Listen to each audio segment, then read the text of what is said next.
Fala, povo, de volta com o podcast Antenado, e a entrevista desse programa é muito especial para mim, sabe? Bate no coração, é mais ou menos isso, porque fala de uma história de amor, fala também de uma história de jornalismo e paixão por escrever.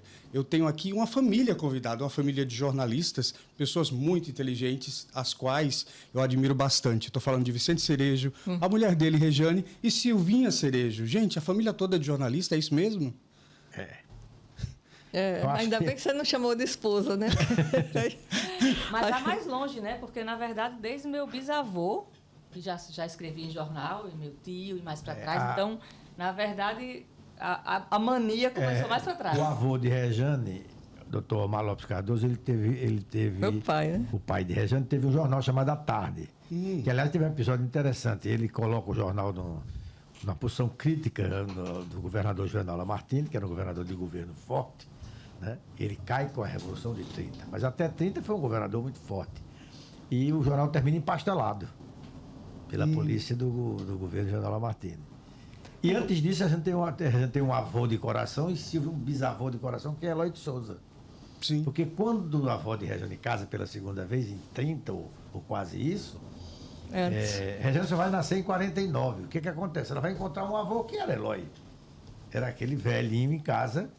Né? Então, veja que tem 5 gerações. Que eu via escrevendo, sempre escrevendo na máquina, me dando aqueles rolos, né? Para desenhar. Um terraço comprido, e eu desenhava naqueles papel de jornal antigamente, era em rolo. Então, Silvinha, você não teve muita opção, né? Não, no fim das contas, naquele tempo era vestibular, né? Para a UFRN, e aí quando chegou o dia de fazer a inscrição, vai fazer o quê? Eu digo, meu Deus, é jornalismo. Na verdade, nunca nem tinha pensado, nem tinha ideia fixa no jornalismo de uma forma muito consciente, e nem pensava em outra coisa. E foi assim. Cerejo, você queria também isso para ela? Ou... Não, eu achava... Eu tenho um amigo meu, que é um financista, ele já faleceu, mas uma cabeça maravilhosa. Ele dizia, jornalista não pode casar com jornalista, porque morrem os dois pobres. E tem filha jornalista. Mas aí, no fim das contas, eu fiquei pouco tempo, né, no jornalismo. Fiquei isso faz hoje mais um trabalho de relações públicas. Você criou um jornalzinho cerimonial, né? Ela criou um jornalzinho chamado Eu me arvorei a fazer um jornal jovem, que naquele tempo tinha muito em Natal, né? Tinham alguns jornaizinhos. E eu cheguei a fazer um, durou mais de um ano.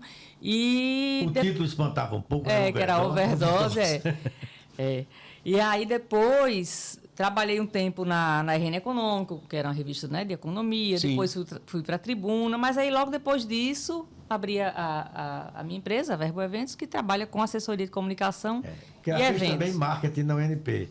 Ela pegou o lado bom do jornalismo para ganhar dinheiro, né? Ela fez jornalismo na Federal e fez marketing na UNP. E, na verdade, terminou nessa área de eventos. Agora, eu estava falando que tem uma história de amor também, né? Não só pelo jornalismo, mas amor da forma como vocês se conheceram. Eu estava sabendo, buscando algumas informações, e a história de como vocês se conheceram tem a ver também com o jornalismo, e meio que te convenceu, te colocou no jornalismo, é isso? Você antes queria fazer direito? Eu acho que eu antes que fiz o primeiro ano de direito. Se eu tivesse terminado direito, eu teria terminado na turma de Eduardo Nobre, na turma de Caio Graco. Mas eu fui... A culpada é Rejane. Quando nós Rejane. Quando nós surgimos de Física, Química e Matemática, nós só tínhamos uma saída, uma fuga, que era o curso clássico do Ateneu Noturno.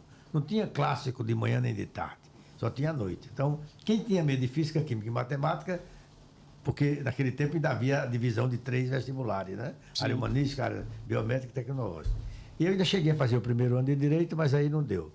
A gente fazia um programa, eu vi um programa que era Música e Diálogo, programa de vanguarda, né? Avançado, embora fosse na Rádio Rural, mas os padres eram tolerantes. E o irmão dela era um dos diretores da rádio, eu acho que segurava um pouco a barra. Meu irmão já tinha saído da rádio, né?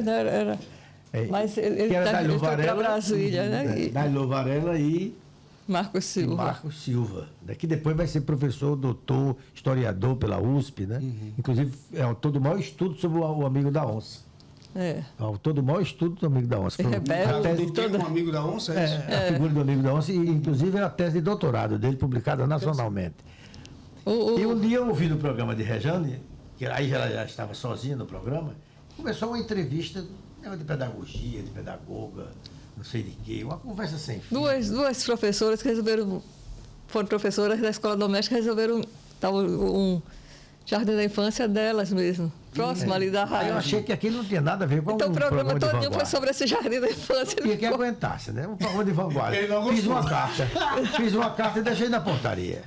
O ouvinte revoltou. O ouvinte revoltado. Aí, o nome do programa era Mundo Jovem, ele dizia, nem filhos, o Mundo Jovem nem tem filho, não, agora existe a pílula, ninguém tem mais. Então, você né? não. E ela tem uma dívida comigo, porque eu fui participar de um festival, concorrer a um festival de música do Sesc, né? Imagine, papai escreveu música. Eu fazendo a letra. Imagine. E Nelson Freire Pô, fazendo você a meteu música. muita coisa. E a gente me deu nota 1. Então ela tinha uma dívida comigo, né? Heitor Varela. Heitor Varela. E pegou sem ele saber e escreveu no festival. Ele não sim. sabia, não. Aí eu dei nota 1. Com certa compaixão, porque ela queria dar 0. Ou seja, podia ser pior, né? E aí, Podia ser pior. depois dessa carta que você Como que ele escreveu... ficou naquele silêncio? Ela me respondendo através de músicas irônicas, eu sentia isso, né? Alguns dias ela passou com essa mania. no programa ela colocava torna a músicas repetir, meu diretas amor, ali. torna a repetir. Aí veio aquele silêncio, eu achei bom. Eu era apenas um ouvinte até então, eu não tinha nenhuma perda emocional até então. Mas até que ela disse, Vicente, você nunca mais apareceu. Era disso. No programa. Era disso. Aí eu voltei lá.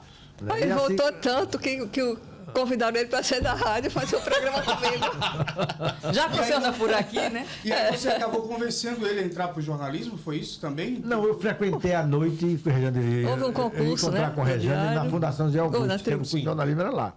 E comecei a achar interessante, Celso da Silveira, Berilo Vanderlei, Sanderson, nomes dos professores eram muito interessantes. E os próprios alunos e alunos do programa Checkmate, aquela coisa toda, né? Sim. Eu digo, quer saber de uma coisa, eu vou trancar direito. Terminei o primeiro ano, não voltei mais. Aí fiz vestibular na Fundação Zé Augusto. E o terror do vestibular, era um pequeno vestibular, na verdade, né? Mas tinha uma coisa meio de terror que era prova de atualidades, conhecimentos da atualidade. E era quem reprovava, porque os alunos Podia perguntar qualquer coisa, Os alunos chegavam lá preocupados com geografia, história, não sei o quê, e não servia para a prova. A prova era quem é o presidente do Congresso americano. Então, quantos artigos As tem? provas de conhecimento eram mais previsíveis. Quantos mas artigos tem a essa- Constituição Americana? Era coisa desse tipo, né? Mas aí não consegui passar da primeira vez, fiz até o terceiro ano. O quarto já foi na fase da absorção. Porque primeiro foi absorção, depois federalização. Tinha 2 estágios. Eu entrei, fiz o quarto ano. Porque eram meu- faculdades separadas, né? De e direito, era de estadual, jornalismo. e era Sim. estadual. Sim. Quando houve a primeira absorção, depois houve a federalização, eu fiz o quarto ano, tanto que meu diploma já foi assinado pela universidade. Nós fomos a última turma de 1, 2, 3 por ano. A minha turma fechou, aí começava a reforma, que atingiu a reforma do curso de jornalismo, que é o sistema de crédito. Sim. A minha turma foi a última, que era primeiro, segundo, terceiro e quarto ano. Sim. Agora, nesse período todo, a gente viu o jornalismo passar por algumas transformações, né? Principalmente tecnológicas, né? Como é que é a adaptação de vocês? Como é que é a sua rotina, por exemplo? Você ainda escreve hoje? Aí como é que você Eu escreve? escrevo diariamente a minha coluna Cena Urbana, né, que já tem mais de 40 anos, com o mesmo Na título. Tribuna. Na tribuna de terça. Agora eu tenho a edição de fim de semana, sábado e domingo, que eu faço uma crônica inicialmente, ou um artigo, tem 8 notas que chamam de palco, e é muito interessante. E depois uma parte final que é camarim, onde coisas mais, não digo em primeira mão, mas coisas mais singulares. Mas o engraçado é que você, com as redes sociais, você monta a coluna, digamos, meio-dia. Por exemplo, meio-dia a coluna está pronta. Ela começa a cair, porque os blogs vão... Aquilo que eu imaginava que era exclusivo, meus blogs vão publicando. Aí eu vou substituindo. Às vezes você substitui, com exceção do artigo da crônica, você substitui a coluna toda. Ou então eu passo para dar enfoques que os outros não perceberam. Sim. Entendeu? Então, essa coisa da rede social, o imediatismo dela acaba dando um sobretrabalho. Ele não tem Instagram, mas eu tenho. O Instagram, para mim, serve para Eu 2 não tenho. pessoas, né? Para a gente se atualizar assim, o imediatismo. É outra coisa ver os amigos da gente morrendo. Oh, meu Deus, eu já estou perturbada. Como tem morrido gente da Acaba nossa assustando, né? geração. É perturbador, né? E Também. eu não... Você veja, eu fui professor... Você não tem rede social? Não. Não. Eu Graças tenho a Deus. 32 anos de jornalismo. Oh, né? pelo amor de Eu dei aula há 32 anos. Foi meu professor, inclusive. Estou velho, 32 anos de sala de aula. Aliás, eu digo sempre que quando cheguei na... Um dia eu achei que podia me aposentar, fui bater no departamento de pessoal, no prédio da reitoria. Quando eu descobri que hoje ela é pró-reitora de recursos humanos, não, só tem condições de se aposentar. Eu tinha 2 licenças-prêmio não gozadas, ainda sobravam alguns meses. Eu saí tão contente que saí pela porta dos fundos para ninguém notar a minha alegria. Eu hoje não seria professor. Mas por que, Cerejo? Porque você sabe a sensação que eu tinha? Tanto que eu botei isso no meu requerimento, e o pior é que o reitor deferiu. Eu termino meu requerimento dizendo: cheguei à conclusão, senhor reitor, que não sei de nada, nem tenho nada que ensinar a ninguém. Ele peço deferimento, defiro. Até poético esse pedido de afastamento. Agora, Silvia, você é filha de 2 grandes jornalistas, de pessoas que escrevem muito bem. Como é essa cobrança por ser filha de quem você é filha? Tem essa cobrança? Tem, só sabe quem passa. Porque é mais subliminar e, ao mesmo tempo, é mais cruel do que parece, né? A ponto de você, às vezes, receber uma ironia em sala de aula que só você está percebendo, as outras pessoas não estão percebendo. Ah, você é filha de Cerejo. Se fosse desse jeito, era muito bom, mas não é assim. Não, e é como? Não. Me conta um exemplo. Um exemplo, quando meu pai, depois de trabalhar décadas no Diário Natal e saiu de lá, né, no sala de aula, disse assim: Silvinha, quem caiu hoje? Quem caiu ontem? Ninguém na turma estava prestando atenção, mas eu estava e eu sabia para quem era a pergunta. Eu disse: eu não sei quem caiu. Sei lá, nem lembro o que eu respondi. Mas coisas desse Provocações. tipo. Provocações desnecessárias, bobas, enfim. Não, uma coisa que eu sugeri a Silvia quando ela estava no RN, eu acho, né? Não sei. Não me lembro. Houve a suspeita de que os textos eu que redigia. Eu até disse para ela: redija na redação. Porque, veja bem, eu, professor de redação. Que você escreveu os textos que ela Uma pessoa que loucura. Uma pessoa que loucura. Regiane escreve bem e não deve isso a mim. Mas eu também fui professor de técnica de redação. Qual era o drama que eu vivia? Se eu ia produzir 2 filhas que soubessem escrever ou não, porque seria um vexame.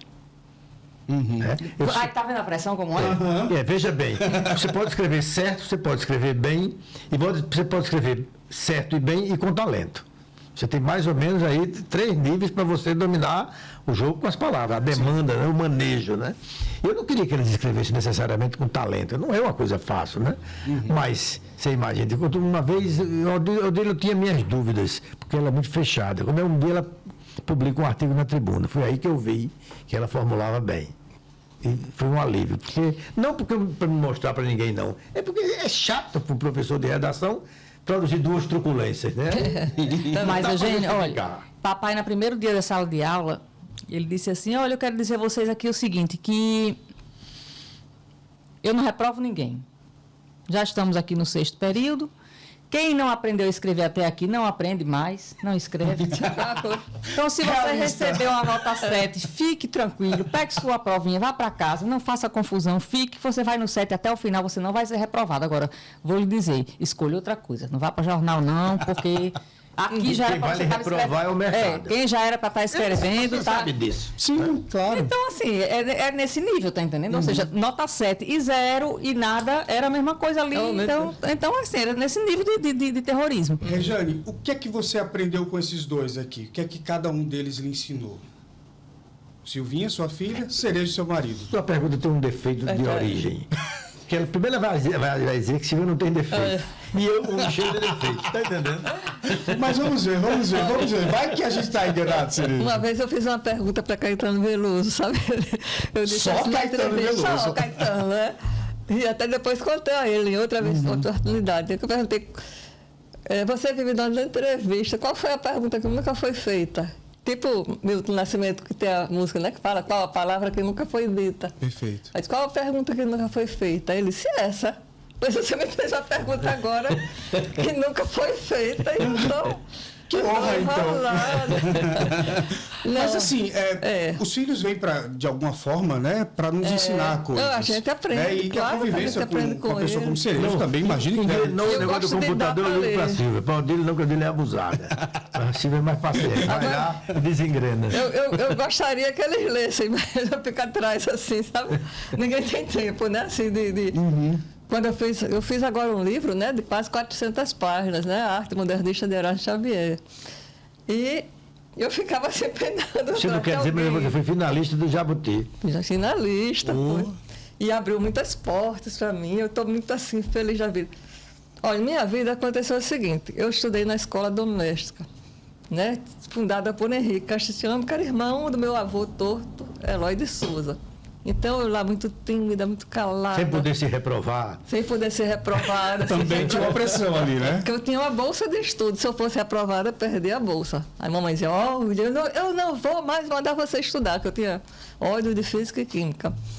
Aí eu não fui reprovada, consegui ir até o fim, assim. Mas eu era muito tímida, sofri bullying na escola, por isso. E resultado, terminei o curso. Em novembro, né, gente, em dezembro recebe o diploma e 11 de janeiro eu já estava em Paris, 68. Meu irmão estava lá. Viu o fogo nas ruas, né?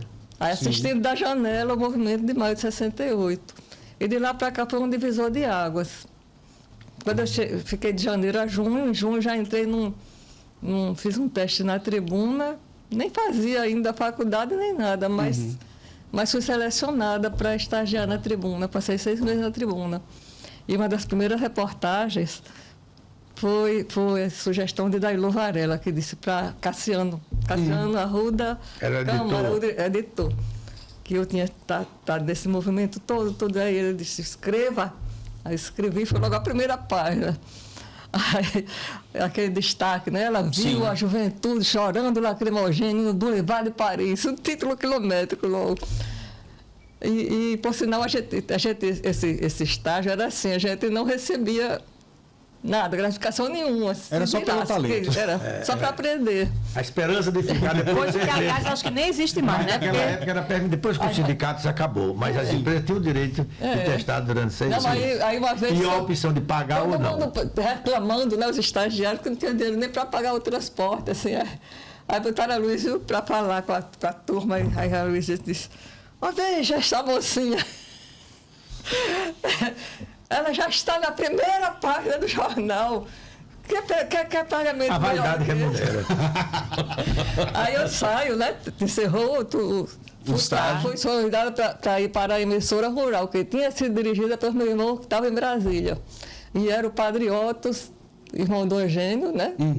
Era o diretor da rádio. Me convidaram para ir para lá fazer um programa de rádio. Aí foi esse programa. Aí foi um programa natalino para vender. Eu e Boanerges Araújo, que ele fazia direito e era o cronista social de lá. Sim. Para vender o quê, pelo amor? Fazia direito, não, fazia serviço social, eu acho. Sim, mas um programa natalino para vender o quê? Para estimular o consumo no Natal. Que a Rádio Rural não devia estimular, né, consumo. Mas para vender anúncios, né, de coisas de Natal. E as músicas consideradas mais lascivas, né, eles pegavam o durex. Porque quando você tirava o durex, a cobra não deixava mais a... No disco, né? No LP. Mas primeiro eu fui esse mês, né, fazendo esse programa. E aí a turma da Vanguarda, que me viu com essa história de Paris... Depois que eu saí no jornal, assim, eu ia para as festas, não dançava. Quando eu voltei, todo mundo queria dançar comigo. Virou a coqueluche do momento, né? Virou celebridade. Virou celebridade. É um pouco provinciano isso aqui para nós, né? Segue sendo, né? Segue sendo. Cascudo, que você admira muito, fala da fazendinha iluminada do Natal, né? Eu tímida demais e caí numa nessa, né? Aí o povo dando corda, né? O pessoal da Vanguarda, fazendo esse programa maluco. Aí, olha, eu entrevistei, assim, cada figura, assim, né, adorava entrevistar os artistas, né, músicos, pessoal de teatro, essa pessoa de vanguarda. Aproveitando, diga aí os grandes nomes que você entrevistou, que as pessoas, muitas vezes, talvez a geração da gente nem saiba, né? Caetano... Gal Costa, Zé Celso Martinez, Zé Celso. Roberto Carlos, Elisete Cardoso, Luiz Gonzaga. Uma das coisas mais interessantes que eu fiz foi uma entrevista com o Valdir Soriano. Ele marcou a entrevista. Eu não fui só comigo. Ele marcou a entrevista no restaurante do Hotel Reis Magos, que você entrava de lado da recepção, tinha um corredor largo. Lá no fim é que era a entrada para o restaurante que tomava aquela parte toda, né? E ele com a loura daquelas louras espivitadas, né? Tem a foto, Eu tenho a foto lá em casa e há um momento de absoluta cretinice da parte dele. Ele disse, olha, esta moça muito bonita que você está vendo, ela é casada. Veio comigo às escondidas. Então, eu preferi que não fotografasse. Eu digo, pois não. Muito sincero. Aí, o fotógrafo responsável fez uma foto, mas eu segurei a foto. Essa é só a fotografia Depois que dele. ficou com a gente essa foto. É por isso. Das pessoas que vocês entrevistaram, quem mais chamou a atenção ou vocês lembram de uma história curiosa, Tem duas diferente? histórias nossas, minha e de Regiane, muito curiosas. Primeiro, era uma noite inteira até o dia amanhecer com Gilberto Gil. Uau! Ele estava na Foi. fase de macrobiótica, comendo rodela de inhame com mel de engenho. Mas me serviu Mas uísque. tomava crush. Mas me do serviu casco uísque, eu escuro. fiquei tomando uísque. Nós tínhamos um Fusquinha andava com muita dificuldade. Saímos o dia amanhecendo, ele dando adeus. Eu nunca esqueci essa cena. A outra história foi um dia... Eu fiquei tão feliz que esqueci a bolsa na casa. Na casa. Minha bolsa. Aí, no outro dia a gente foi de manhã lá cedo. Aí... Bom motivo para voltar, Gil. Pois é, Ele tava aí tem dormindo. um vigilante lá e disse assim, estão todos dormindo, a senhora entra e vai lá dentro pegar a sua bolsa. Outra Olha vez foi um como dia era inteiro Natal, né? que nós Coisa- passamos com o Vinícius de Moraes, em Ponta Negra. Caramba. Ele pediu para não ficar em hotel e o empresário na época, Macedo, conseguiu uma casa do doutor, de um médico amigo dele, ele ficou nessa casa, botaram lá uma pessoa para cozinhar e tal. Nós chegamos cedo. Quando deu 10, mas ficamos na casa no vizinho, que era onde Macedo morava. Mas quando deu umas 10h30, por aí, ele chegou no terraço. Aí nós subimos, ele olha para o garçom, botaram um garçom para atender a ele, ele olha para o garçom e disse, me tragam aquela latinha de... Estavam lançando o Skol. Ele disse, me tragam uma latinha daquela de cerveja para eu tirar o gosto da pasta. Ele simplesmente não tomou nem café. Nisso nós ficamos entrevistando, eu era um... Novo Listerine. Eu era um aficionado por Vinícius de Moraes, como todos os adolescentes da Um minha gênio, né? Um gênio da sua época, O problema definitivamente. todo foi quando chegaram duas moças, muito bonitas, de biquíni e tal, uma delas com um saguim No ombro aí. no ombro, vivo, saguim de verdade. A outra trazendo uma garrafinha de murim para ele. Ele fazia que olhava para o saguim, mas olhava para as pernas das meninas, né? E a entrevista começou a cair um pouco. Desviou um pouco a atenção. Cerejo, há pouco veio aqui o Estevão, trouxe um cafezinho pra gente, né? Foi. Que é o nosso anfitrião aqui. Para esquentar a alma. E ele falou uma coisa que eu concordo plenamente. Você tem um dos melhores textos, né, que a gente tem a honra de ler, enquanto jornalista, cronista. Qual é a técnica? Você também foi meu professor de redação, mas hoje qual é a técnica? Qual o segredo para escrever bem? Olha, eu tive duas grandes influências, além das minhas leituras. Sanderson Negreiros, que era o grande cronista de uma coluna chamada Quadrantes, coluna diária, e a influência... Sanderson foi o que inventou a história de um lobisomem. do lobisomem, Um vampiro. Vampiro. Vai sair um documentário. Ele inventou a história. Gente, lembrando aqui. O filho, sabe Cerejo, quem está fazendo documentário? O filho de Jássio Fiuza. ele escreveu, acho que era no qual jornal? Diário? Da época. Na Tribuna. Na Tribuna. Ele escreveu. Não, no Diário, e Cassiano é de toda a Tribuna. O jornal estava vendendo pouco. Ele teve a ideia de criar um personagem que começou a assustar as pessoas, de um vampiro que tinha na cidade, não sei o quê. E as pessoas começaram a acreditar naquilo como se fosse verdade, ia comprar o E a jornal. Tribuna se irritar com a liderança do Diário. A loucura, né? E aí a polícia teve que chamar ele para dizer, ei, segura a onda, porque o povo tá com medo na cidade. E era tudo, né? Como ele descrevia a figura de chapéu e de capa preta, confundiram, porque era praticamente a mesma coisa, com o poeta Milton Siqueira. Que andava. Estava numa palhoça, numa casinha, né, no Cucuruto ali onde hoje tem uma casa inconclusa ali na Mãe Luísa, no começo da Via Costeira. Ele era um poeta que vendia era ali, poemas na calçada do Café São Luís e era bravo. Hoje o nome disso é fake news, né, Silvia? Quando prenderam ele, aí Santos começou a ter remorso. Porque a coisa cresceu demais, Sim. né? Mas aí chega um ponto que Cassiano, para matar, que era editor do jornal concorrente, para matar o danado do vampiro, ia passar um filme no Rio Grande no qual o vampiro morria. Você mostrava a cruz, o vampiro ficava, né, perturbado, você enfiava uma espada e tal. Aí Cassiano dava manchete na tribuna, o vampiro morre hoje tantas horas. Foi como deu cabo da história, né? Acabou a história. Não gostando, porque estava uma perturbação, né? Mas voltando, você falou que admirava Sanderson, quem mais? E Navarro, foram duas Navarro. influências muito, principalmente na crônica lírica, né? Sim. Mas acontece que eu sou um animal em extinção. Eu devia estar, devia estar preservado pelo IBAMA. Um abastronista lírico. As mulheres não se emocionam mais com crônica lírica. É um negócio caído em desuso. Né? Aqui lá, você vê no Brasil, você vai ler o Globo, não tem cronista lírico. Aqui ali pode aparecer uma crônica lírica, mas não é mais tão comum. Mas ainda peguei esse restinho, né? Aí Sanderson vai dirigir a TVU, deixa de fazer quadrantes. Berilho faleceu, né?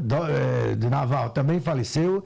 Dorian Jorge Freire voltou para Mossoró, e lá em Mossoró escrevia no jornal e tal, mas foi perdendo a questão mais, o toque mais, a pegada mais lírica, e resultado, fico eu. E a partir daí começo a sofrer gozações dos meus amigos.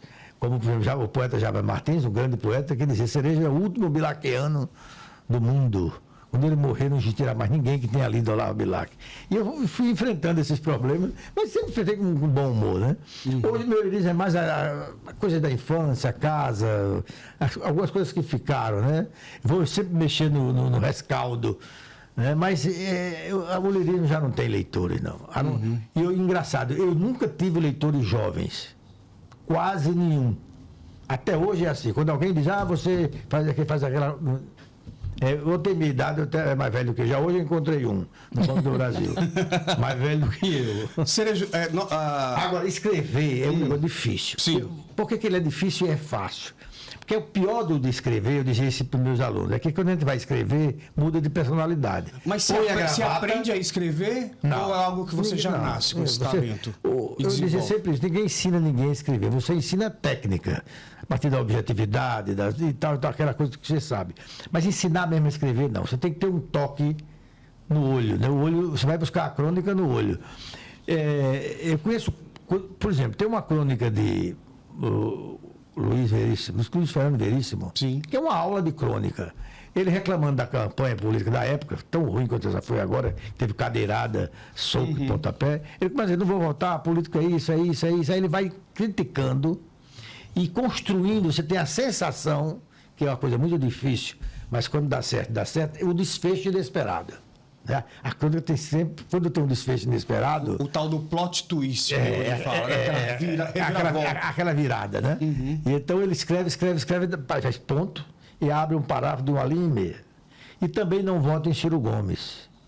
É um ambicioso. Além de dormir com Patrícia Pilar, ainda quer governar o Brasil. Muito bom, é um muito toque, bom. Né?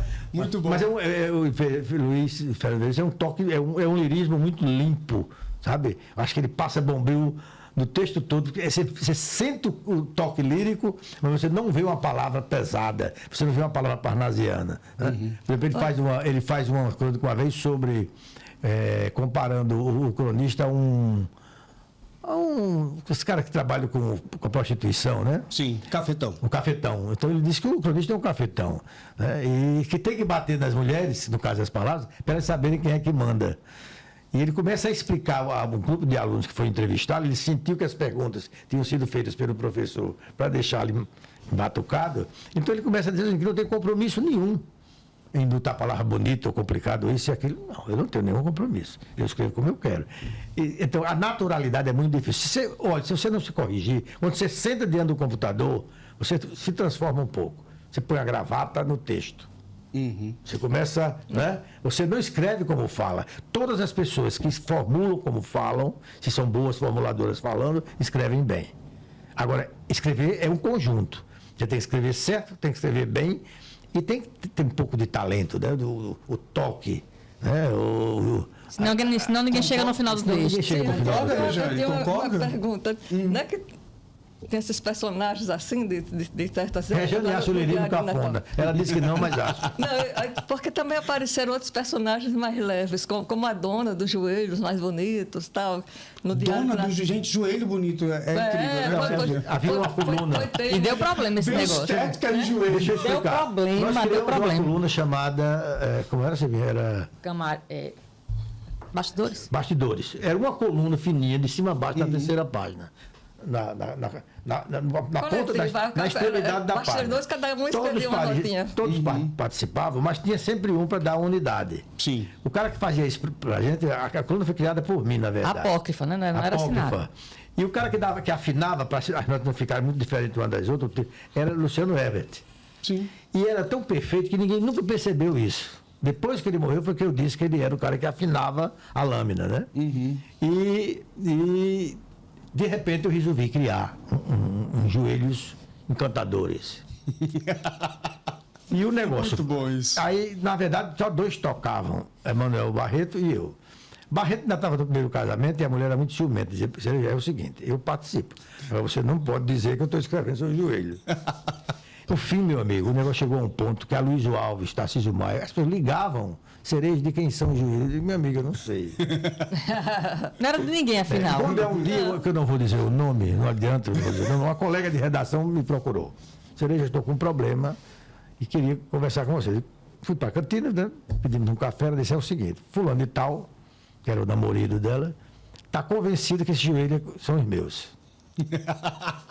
Aí eu olhei para ela e digo, só há uma solução aqui, mas como essa de Queiroz, retira isso do meu personagem. Eu não ia dizer que os joelhos dela não eram tão bonitos. Né? E Barreto esquecia, botava com o joelho moreno. Mas não pode dizer que é moreno. Se você decora o joelho... Nem moreno, nem branco, nem nada. No final das contas é o joelho de qualquer um, né? Mas foi um sucesso, foi um grande sucesso. O provocador. O Nino é atual, né? Nino é atual. É um personagem. Até lançou... Ciro Pedrosa lançou um livro de Nino, né? Sim. Nino é antifeminista, pouco chauvinista, tem todos os defeitos. Uma vez perguntaram a mim, mas por quê? Eu digo, você acha que um homem cheio de méritos pode fazer epigramas? Não faz. Ele tem que ser um homem cheio de defeitos para poder bater no couro, né? Quebrar a linha de normalidade. Então ele é desse tipo. E o Absalão? E aí Absalão é um que contracena com ele. Sim. Mas Absalão é o seguinte, quando ele chega que Absalão é o intrépido, Absalão é o intrépido. O Nino é o filósofo melancólico do Beco da Lama. Toda vez eu tenho que colocar Quantos anos isso. já tem Nino? Uns 5 anos, eu acho. Nino já tem 5 anos. Você lê tudo que eles escrevem? Não dou conta, não. E Absalão é o intrépido. Absalão só diz asneira. Mas é um louco, Absalão, né? Aí ele chega lá e dá uma esculhambação, por exemplo, no Papa.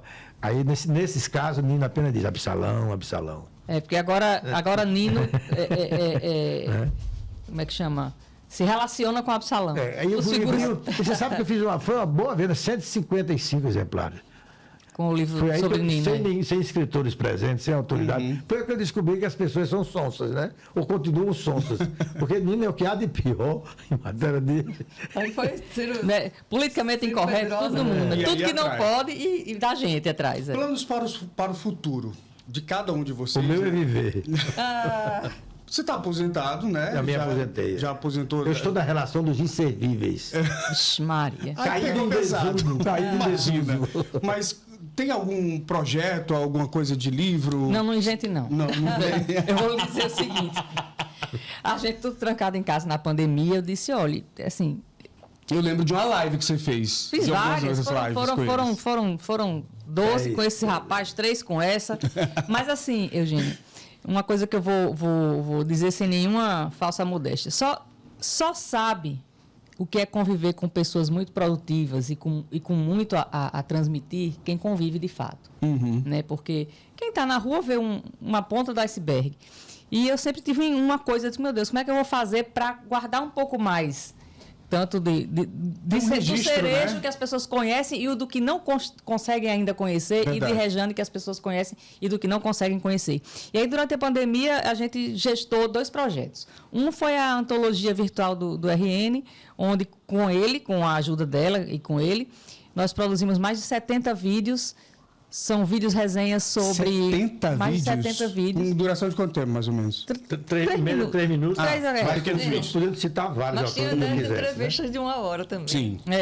Sobre autores norte-riograndenses. Fundamentais. Isso foi um projeto que foi aprovado pela lei de Almaranhão. Eu estava na comissão. Exatamente. Inclusive. E com ela, o livro sobre Erasmo, que era uma pesquisa também que já durava 30 anos e que quando mamãe lançou o primeiro livro, lá em 89?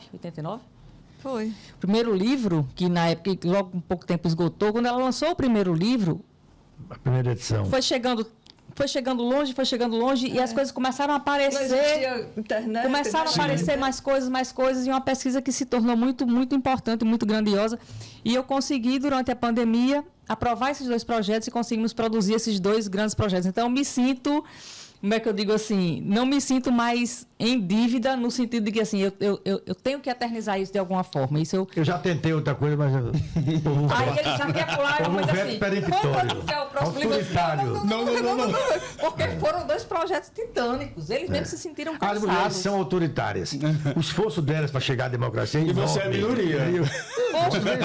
Mas olha, 70 vídeos com mais de 12 entrevistas. Eu citei mais de 300 autores, de improviso. Que estão na plataforma, né? Até hoje lá, inclusive traduzidos em Libras, que é uma coisa muito legal também. Com acessibilidade. E o livro com quase 400 páginas, com mais de 400 imagens, né? Com toda uma iconografia. Foi finalista do Jabuti, quer dizer. Então, assim. Aí também estou levando agora, olha, dia 31, por mim eu fazia até uma festa, mas. Dia 31 são os 120 anos de Erasmo Xavier. Pronto. Aí. Erasmo era o tio da minha mãe, que era vivo lá em casa. É o tema do livro. Sim. Mas eu disse o seguinte, viu, Eugênio? Eu vou dizer, se eu tivesse solteiro, fosse namorado, separado e fosse namorar, eu ofereceria um jantar à namorada dele. Você está aqui para ele fazer uma pergunta. Você, na outra encarnação, teve um tio chamado Erasmo? Está encerrada a nossa relação. Vou pagar a conta, eu não aguento 2 vezes. Porque Erasmo é o 5º elemento da família, sobre dúvida, o dia todo. E dispendioso. Fez várias vezes o Rio, São Paulo. É meu amigo. Dispendioso. Mas é apaixonante. Eu tenho tanta ideia que eu acordo, eu tenho uma cadernetinha, acordo anotando as isso que eu estava ideias. pensando. O Cerejo também está com a cadernetinha aí. Só anda com isso aí, né? Só anda com isso. Aí o que você anota aí? As notas para a coluna, o que você acha? Já vai ali no dia, Não, acorda. você tem uma técnica. Em algumas figuras mais complicadas, você não anota porque chama atenção. Anota quando sai. Né? Porque senão vai notar que você vai dar a notícia. Eu memorizo. Só pode anotar quando sair do ambiente. Outras coisas não. Eu anoto tudo para dar a coluna. Então, maravilha. Eu sempre tive esse hábito. A moda antiga. E como é que é a relação de Rejane e sua com tecnologia? Usa computador? Não. Usa tablet? Eu uso meu laptop. Eu uso 3 laptops. Agora, tem uma Perde biblioteca. e-mail, acha e-mail, minimiza, aí acha que apagou. Aí chama o técnico, aí está lá o arquivo minimizado. É um negócio Assim, até hoje é desse jeito. É um negócio complicado. E Rejane? Eu agora estou com um celular novo. Eu gosto muito de fotografar na rua e tenho medo de ser roubada com meus aplicativos. Então eu tenho um celular da rua, posso ser roubada. Sim. E tem outro com meu histórico, tem 10 mil fotografias ou mais. E né? não pode dar fim nenhum notebook. Cada notebook que morre, ali fica. Fica. Entendeu? Porque, fica lá. Tem uns velhinhos vagarosos, né? Eu tenho pena deles. Não consegue se desfazer dos computadores, vão ficando. E é uma biblioteca que, olha, na nossa casa, né? Sim, tá com todo mundo fala da sua biblioteca, que é gigantesca. Engraçado é que Rejane fizeram ao cálculo médio por prateleira. É o padrão daquela estante de aço. Há um cálculo médio que os bibliotecários fazem. E a pessoa chegou a admitir entre 12 e 13 mil volumes. Aí Rejane agora não tem o que fazer, diz que é mentira, tem muito mais. Tem muito mais. Silvinha, o que você São aprende? 6 salas. Gigantesca. Até o teto. A casa que a gente Dá morou. trabalho, não dá não? Cuidar desse livro. Inclusive é um assunto que não se pode falar à noite lá em casa que eu perco o sono. Literalmente. Por quê? O que vai fazer Eu com sei como eu vou aquilo? fazer com aquilo. É o seguinte, ela só tem valor pelo conjunto. Se você botar aquilo para ser vendido 1 a 1, é totalmente valor. Eu tenho revistas completas do modernismo. Uma revista E do é a Brasil. biblioteca de Vicente Cerejo, né? Eu tenho 144 números da revista AMB, que é raríssimo tê-la completa. Os 116 números da revista do Brasil. Enfim, eu tenho tudo de Mário, desde a primeira edição e todas as edições subsequentes de Mário de Andrade. A minha coleção, a minha cascudiana, é todas as edições de todos os livros. O dicionário saiu agora, a 13ª edição, eu tenho as 3 edições. Você, inclusive, Então, faz parte de uma tríade ali, né? Dave Gurgel, essa galera que estudou cascudo durante muito tempo, né? Eu tenho 5 manias, eu diria. Né? Eloy de Souza, os Souza, para fechar Eloy, né? Henrique Castiano, Eloy Alta, né? Aí tem Mário de Andrade, Oswaldo Lamartine, de Câmara Cascudo. 4 ou 5 pessoas que eu acho que topo uma briga. Aliás, tem uma história muito boa. Eu fui fazer, quando os 100 anos da morte de Alta, Isaura Rosado me convidou para fazer a palestra na Capitania das Artes. Sim. E eu fiz a palestra. Tenho uma certa facilidade para expor as coisas, quando de professor, né? No meio da palestra, eu disse que quis fazer graça, né? Disse que não acreditava de maneira nenhuma nos sonetos psicografados por Chico Xavier, porque se fossem verdadeiros, a Alta tinha piorado muito como sonetista. Quando termina a conferência, eu vou andando, o senhor bate no meu ombro. Eu olhei para ele, pois não, ele disse, você foi muito injusto com Chico Xavier. Aí começou a explicar que aqueles sonetos eram de Alta. Chico Xavier apenas psicografou. Eu não posso raciocinar assim, tá entendendo? Porque senão significa dizer que a Alta desaprendeu. Os sonetos não são tão bons quanto foram. Embora a Alta seja uma grande figura, uma grande poetisa, uma santa praticamente, né? Engraçado que as pessoas têm uma sala lá, que a gente botou já as fotografias de Souza, quando você sente quando a pessoa é espírita, vai visitar a biblioteca, ela para. Ela fica estática, ela fica lívida. Abandona Eloy, abandona Henrique, abandona tudo, fica olhando para a Alta, faz fotografia do lado de Alta. Teve um que queria se ajoelhar. Nossa. Porque Alta é um espírito de luz. A minha então cunhada, Déia Lopes Cardoso, ela é muito católica. Ela agora está bem idosa, né? Morando na França. Uma vez ela fez uma série de anotações na caderneta mostrando que a Alta não era espírita e nem era assim. Ela era católica. Mas foi Chico Xavier. E ela cita muitas coisas que ela fala existem na Igreja Católica. Assim, ela era uma mocinha cristã que estudava no colégio de São Vicente, em Recife, de Feiras Francesas, Sim. mas católico o colégio. Ela sempre foi católica. Quando o Chico Xavier começa a dizer que ele era um espírito de luz, aí eles tomam. É uma coisa tão interessante. Eles também não implicavam. O Eloy mesmo falava também assim, sabe? Não, nem os espíritas... Ele era católico, mas não frequentava a igreja, quando eu conheci já estava bem velhinho, né? Mas ele falava, assim, de espíritos que apareciam. Mas veja, coisa assim, eles também não reclamam quando os católicos... Quando elogiam ele, eles não reclamam, não. O problema é o seguinte, é que Alta foi... Como morre muito cedo, ela estava estudando, quando teve uma crise de hemoptise, né? E então as irmãs pediram para a família trazê-la, porque ela não podia ficar, ia contaminar. Naquele tempo, tuberculose não existia nem penicilina. Ela morre em 1901. Então ela volta, fica com a avó em Macaíba, até morrer. E houve um certo ruído, um certo zum, porque quando Pedro Velho, então governador, chega na casa onde ela morava, na Rio Branco, ela já estava morando em Natal, tinha uma placa de bronze aqui, faleceu, roubaram. O cachorro já estava fechado para partir, que era muito cuidadoso. Como toda nova doença, na época do Covid, a gente sempre viu muito ele isso. Médico, né? E ele causa certa estranheza que ele manda abrir o caixão e beija na testa dela.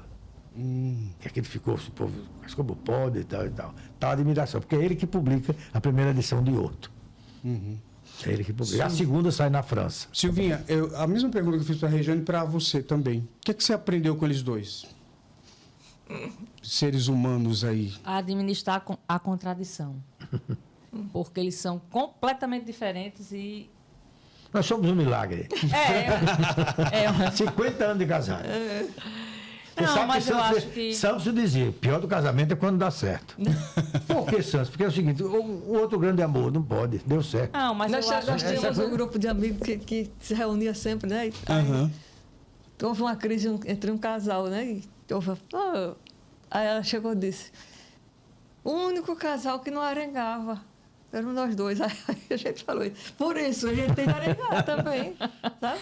Não, mas eu acho assim, de papai, essa praticidade, esse pragmatismo, essa objetividade, esse espírito de ir para a luta, de não ter medo de tensionar as coisas quando é necessário, e muitas vezes acreditar que só se resolve quando se tensiona, e eu sou muito isso, né?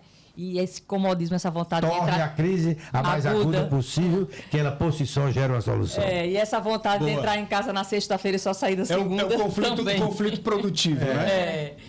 E de mamãe, eu acho que essa coisa de conseguir observar o lado leve das coisas, a parte criativa, detalhe, a parte né? lúdica. O detalhe desesperador, é um negócio desesperador. Detalhismo. Sabe? Eu digo sempre brincando com ela, se você fosse cardiologista, você ia chegar muito bem maquiada, mas a família dizia, muito obrigado pela atenção, doutora Jana, mas ele já morreu. E agora descobri que... Ia demorar tanto. Mas no final das que o contas, morto já essas tá- diferenças se completam. Exatamente. de certa descobri maneira, que meu né? celular novo tem microscópio. Olha aí, tá vendo? Olha aí, investigadora. É por aí, detalhista. Mas assim, por exemplo, meu marido diz assim, Silvinha, quando entra num local que tem uma arte muito expressiva, para e fica olhando durante muitos minutos. E isso é de mamãe, totalmente. Esse negócio de chegar no museu e lá de longe, assim, aquilo é Brancusi, aquilo ali é Modigliani, aquilo ali... De longe, a metros... Eu aprendi com mamãe. Isso aí E aí são a coisas que a inteligência gente vai da menina levando. de Rejane. Eu contribuo com a capacidade de sobrevivência. Enfrentar o adversário, o concorrente. Aí essa parte é A comigo. competitividade. Essa parte de competitividade, essa genética é minha. Eu gosto muito de viajar e o que me inveja nas viagens é que a gente vê as crianças frequentando os museus, dialogando, Sim. as pessoas sentadas no chão, ou aquela roda assim, todo mundo discutindo obra de arte, conversando, as crianças se interessando e vivenciando aquilo. Né? Então é uma tristeza aqui. Eu vi agora recentemente uma exposição vizinha colada com a escola. E não vai ninguém, mas só atrás, sai da porta e entra na outra. A professora levar um grupo, não custava nada. E saiu. O recado que eu passo para os professores de arte, tenta ver se consegue fazer isso. Estimular, aprender a contemplar, pelo menos. Né? Até na Escola 6, né, quando a gente fez o... Você veja a pobreza do nosso museu, O Colégio né? Monte e a Escola 6 fizeram muita movimentação. Agora eu fiquei muito gratificada com isso. Você veja os nossos museus, a pobreza dos nossos museus reflete quem somos. Sim. A gente não consegue guardar as coisas. O museu aqui não é vivo, não é gerador de cultura, ele é contemplativo. Sabe, envidraçado lá, você vai ver e vai embora. Você não vê isso mais nos grandes museus. Tem concurso, tem aulas, tem debates. Eles são geradores de conhecimento. Não é mais aquele museu de vitrine. O Instituto Histórico está fazendo temas variados na quinta-feira. Até Vicente foi que deu essa ideia. É uma boa ideia. E foi levada adiante. Ela hoje, a única iniciativa de debate de ideias uma vez por semana é com o Joventina. Então, fica a sala cheia, os estudantes vão para lá, os pré-vestibulandos, né? Então pré-vestibulando não existe mais, né? Pré-NEM. Pré-NEM. Estão indo para lá, anotam tudo, fazem perguntas. É uma beleza. Cerejo, você participou de vários momentos da política, da sociedade como um todo, vendo essa transformação. E aí eu pergunto, como é que você avalia, como um cronista social, de certa forma, desse olhar, né, como um olhar atento, essa mudança na sociedade, quando a gente vê, principalmente a cena política, né, a gente acabou de sair de uma eleição, né, como é que você avalia essa conjuntura? Olha, eu cada vez vejo que sou homem sem profissão. Acho que o jornalismo está acabando. Porque, veja bem, se você perde o ponto crítico, você só lê o que gosta e o que você não gosta, porque isso satisfaz, você perde a noção do ponto crítico. Aquele jornalismo de torcida, né? De torcida, né? Que ou é oposição ou é governo. Isso. Tá? Tem Então, muito isso hoje, né? Tem muito isso. Os grandes analistas você ainda encontra nos maiores jornais. Você encontra alguns bons analistas, mas de um modo geral você não encontra isso mais. Isso aí, ó. E a sensação que eu tenho, terrível. a sensação que eu tenho é de um animal. Eu sou um animal em extinção. Outro dia eu e o Cassiano estávamos conversando sobre isso, né? E como a gente estranha matérias. Outro dia eu fiz uma crônica sobre o campus. O campus tem em torno de 30, 40 mil pessoas que circulam, entrando e saindo de manhã, de tarde e de noite. O campus universitário. Não tem uma história humana. O nome do boletim é Mensageiro. Começa a coisa feia daí. O Mensageiro, né? A rádio, a televisão não tratam das pessoas, das histórias humanas. Ali o gari só limpa, sabe? O pedreiro só trabalha com pedra.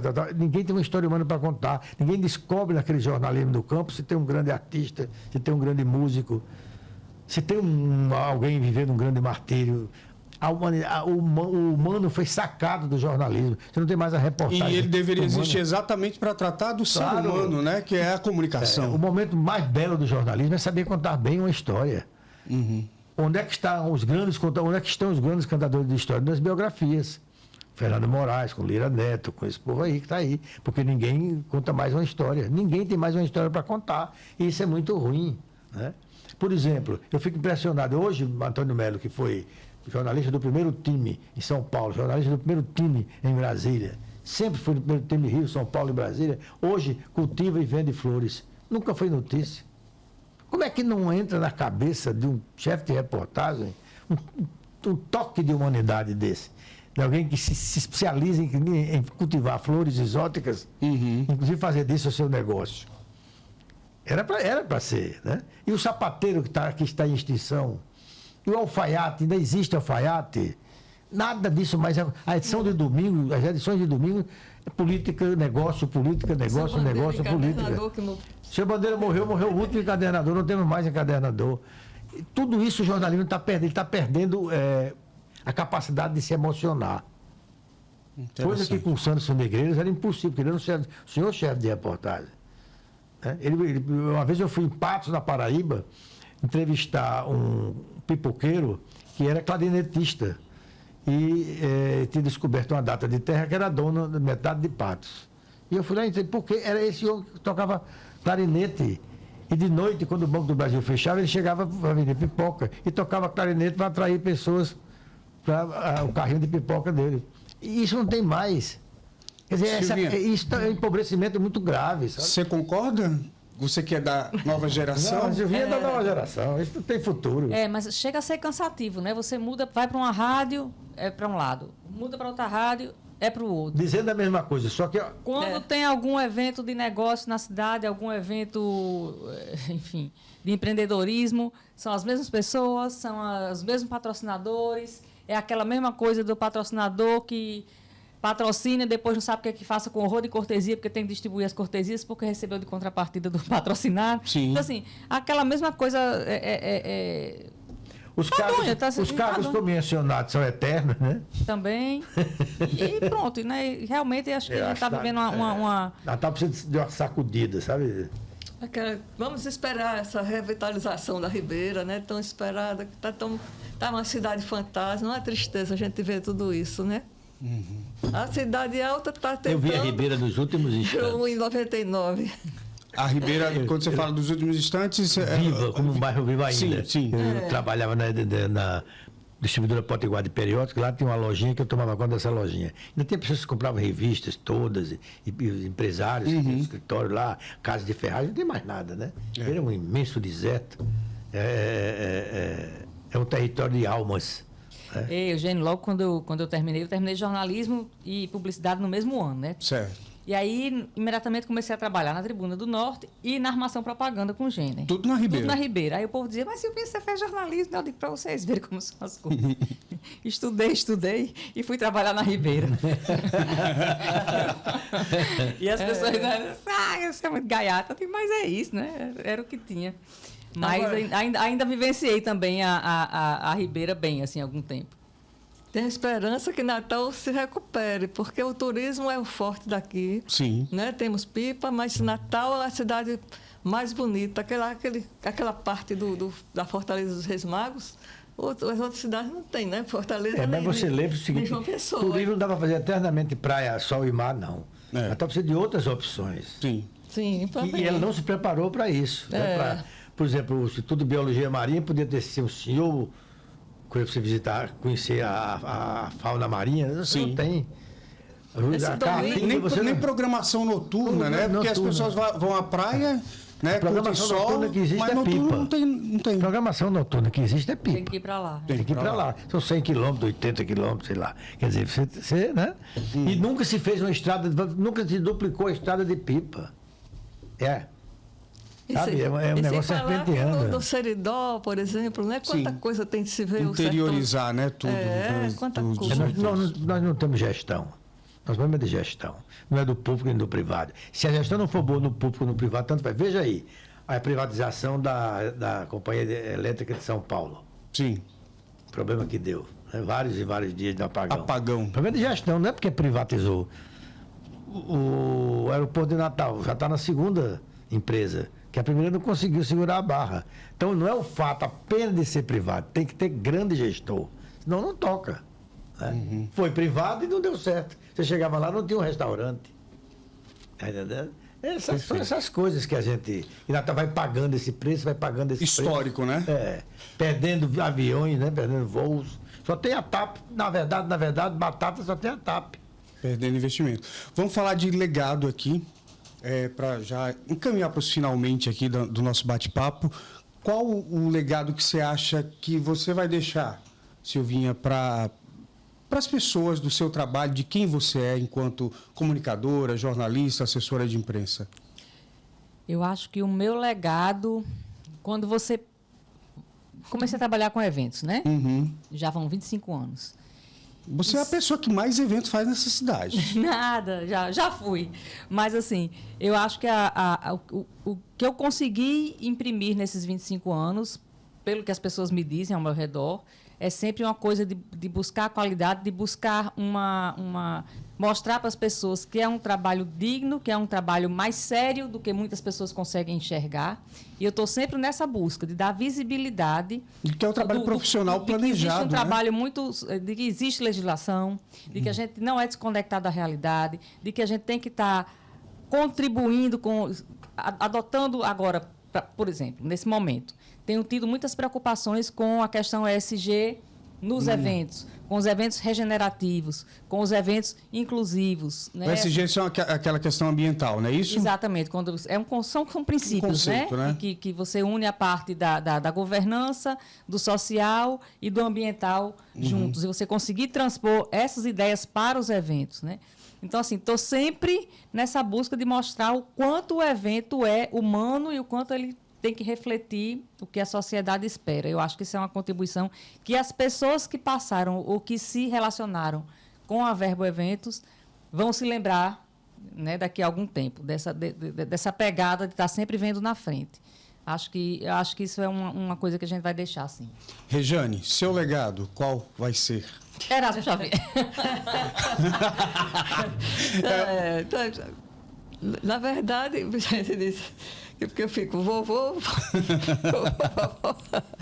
mas uma família dessa, o que é que a gente pode fazer, né? Porque não chego a ser assim direta, porque não houve assim. O único dos 3 irmãos que teve filhos foi João Câncio. Né? Um morreu criança, o João Câncio foi que teve, eu conheci uma filha dele. E conheci a neta, né, que tiveram na biblioteca. Me emocionou muito. Em resumo, a guardiã da memória de Eloy, Alta, Henrique e Erasmo. Eu acho que esse é o principal, o que ela mais deixa plantado. Maravilha. Cerejo, legado? Olha, eu acho que o meu legado é a alegria de viver. É mais poético. Ele é o Eu acho. Uma vez um amigo meu me disse, você nunca será depressivo, mas você será sempre melancólico. E o melancólico tem uma coisa... Aí eu comecei a prestar atenção. Aí tem um belo acervo sobre melancolia, né? O tigre do meio-dia, o sol negro, né? O depressivo e o melancólico, eles acham que ao meio-dia o sol pode ser negro. Mas é o seguinte, é que tem dias que você acorda... Será que vou largar tudo? Tem dias assim, né? Mas vem sempre a alegria de viver e isso é bom.